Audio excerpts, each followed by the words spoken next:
Hi guys, it's just Anna and welcome to Book Talk. We found Wonderland, you and I got lost in it. Today on Book Talk we will be talking about The Heir by Kiera, which is the fourth book in the selection series, which was supposed to be a trilogy and now it's a series. So love it when you get surprised by 2 more books. Woo! So there is no way I can talk about The Heir without spoiling the selection. So if you haven't read the selection series, I really suggest you leave this video right now because it's basically a big spoiler for the selection. So if you haven't read the selection, goodbye, bye-bye. And if you have read the selection but you haven't read The Heir, you can stay until I say it's okay to leave. The Heir is about a girl named Edelyn Shreve. She is the daughter of Maxon in America, and Edelyn Shreve is the heir to the throne. This book takes place 20 years after the selection, so Edelyn is about 18 years old, and she has grown up listening to endless stories about their parents' love story, but she has no interest in repeating it. If it were up to her, she'd put off marriage for a very long time. She has no interest in getting married. She's a very independent woman and she just wants to rule by herself and not go through a selection.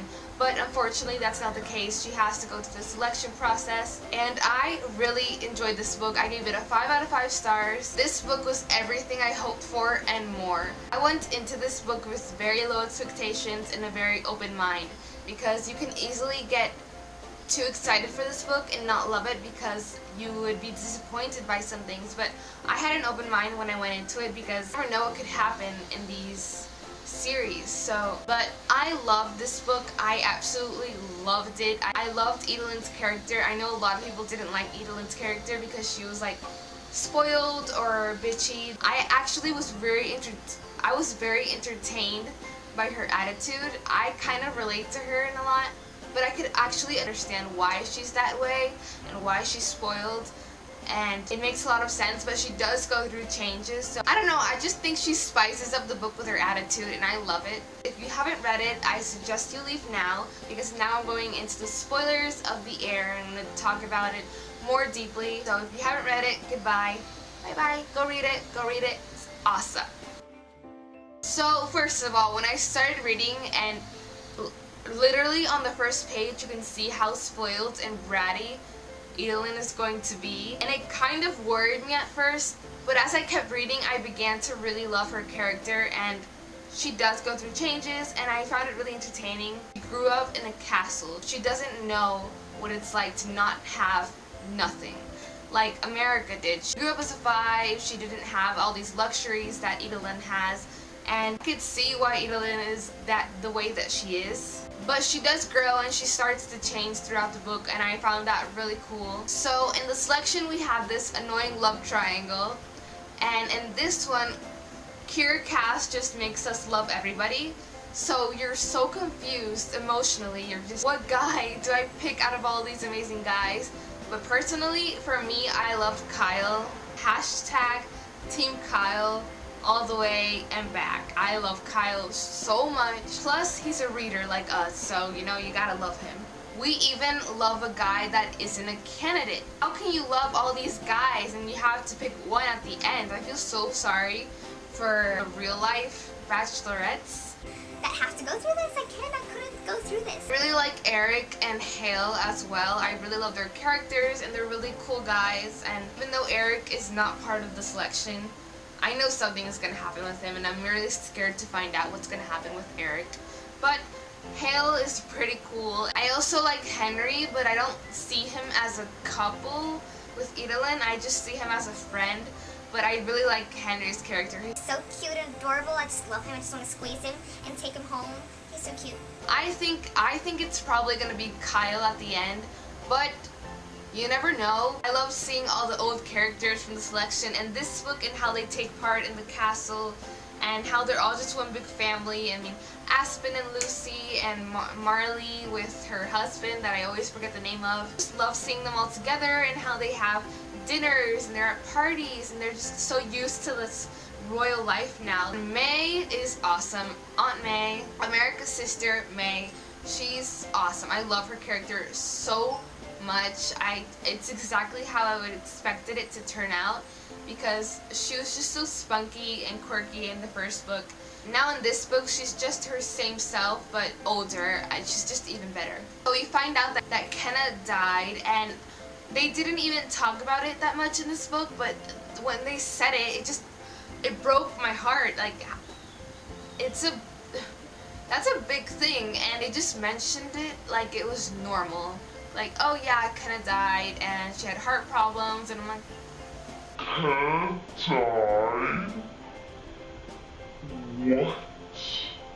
So I have two favorite scenes in this book, and the first one is when Kyle and Adeline have their like first fake kiss, where they're trying to get the photographers to like take pictures of them while they're kissing so they could think she's really into the selection. I just love that kiss so much because it was so passionate, and they were both like faking it, but they were so into it, and how they just broke apart.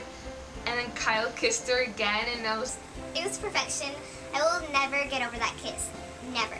And my second favorite scene is the baseball scene when they're all like playing baseball. They all just like took this moment to just have fun and forget about their problems and just have fun as a group, as a family, as people, and it's so nostalgic and so adorable. I love that scene so much. So I actually cried at the end.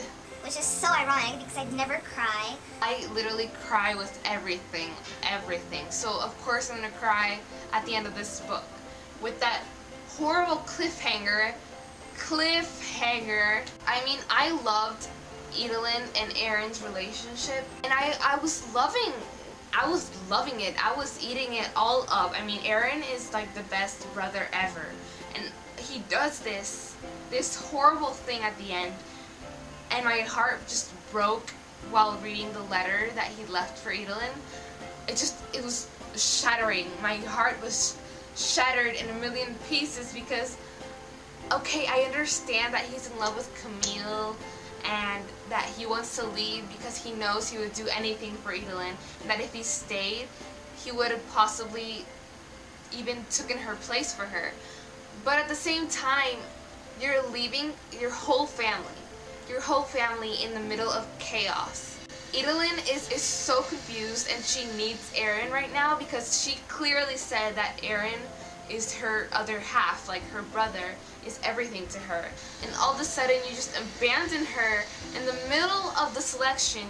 I do not agree with him leaving at this time. Like, I agree that he had to leave, but not at this time. Like, it was the worst timing ever. He could have waited for the selection to be over. I mean, if you really loved your sister, you would have at least stayed till the end. And now we have America in a coma and Maxon bawling his eyes out, which led to me bawling my eyes out because I cannot stand having Maxon's heart broken. I was bawling and I was crying and I couldn't handle it. America cannot die.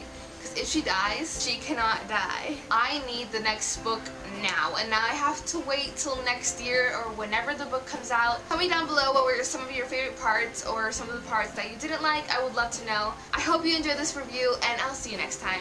Bye! The heir to the throne. But, I really want to know what happens, and it's so frustrating not knowing what's gonna happen. I loved Chris. No, not Chris.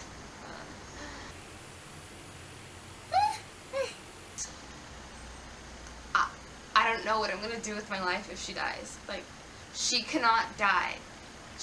See, I just don't usually do this, but you're bringing me out. All the doubts I had are gone away.